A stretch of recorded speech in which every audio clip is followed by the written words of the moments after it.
Alden Richards na loko ni Catherine Bernardo. OMG! My gosh! Sana'y walang hanggang kaligayahan ang maaangkin sa puso ni Alden Richards. And yes, handang-handa na si Catherine Bernardo na patunayan ang lahat na ibahagi ang magandang pagkakataon tungo sa pagkakatuluyang matagal ng hinangad ng taong bayan. Ay, gigil!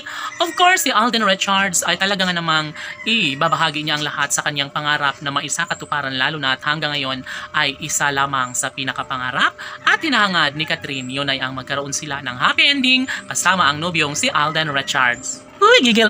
Of course! Sabi nga ni Alden Richards na talaga nga namang nasasaktan siya minsan dahil marami ang umaaligid sa kagandahan ng nag-iisang Catherine Bernardo. Marami mang issue ang lumalabas patungkol kay Catherine ay wala nang pakialam pa ang gwapong aktor na si Alden dahil alam niya ang katotohanan na siya lamang ang pinakaminamahal ni Catherine Bernardo. Yes na yes, at dapat lamang umano na kalang mapatunayan ng lahat sa kalang pagmamahalan dahil wala nang ibang mas na babagay pa na may kasal ngayong taon kundi ang gwapong aktor at ang pretty girl na si Catherine Bernardo.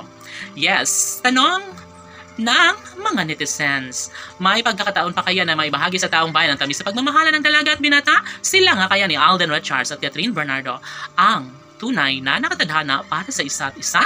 Well, ramdam ito ng taong bayan na sila talaga ni Alden at Catherine na magkakatuluyan. Sila lamang nararapat para sa isa't isa. Pangarap nila noon na sanay huwag na magbago ang kalang pagmamahalan dahil alam nila ang kahinat na ng lahat. Saad pa ng mga netizens na happy sila at nag-aabang umano sila sa kung ano man ang mangyayari sa relasyon ng Cat and Love team. Ngunit mas nagkaroon ng malaking pagbabago ngayon dahil nga sadyang mas lalong umiinit, tumitindi ang tamis ng pagmamahalan sa bawat puso ni Alden Richards at ng pretty girl na si Catherine Bernardo.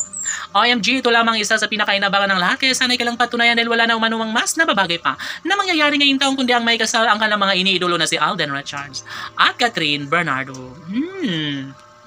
Sana hindi na magbabago ang lahat sa kalang pagmamahal dahil tsak umano na masasaktan ang taong bayan kapag tuluyang magkahiwalay ang kanilang mga iniidolo na si Alden at Catherine. Ay, wag naman sana mangyari na magkahiwalay ang dalaga at binata dahil wala nang iba pang hinahangad pa ang taong bayan ko ng pagkakatuluyan ng kanilang mga iniidolo na si Alden at Catherine. Well, aminado ang pretty girl na ito lamang ang kanyang pinakaminamahal ngayon, bukas magpakailanman at wala nang papalit pa sa kanyang puso dahil sabi nga ni Catherine na si Alden Richards lamang umano ang lalaking nakatatak sa kanyang puso at isipan ngayon hanggang sa pagtanda.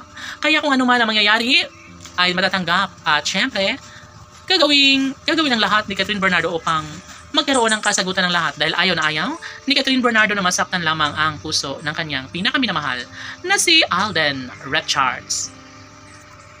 Laban!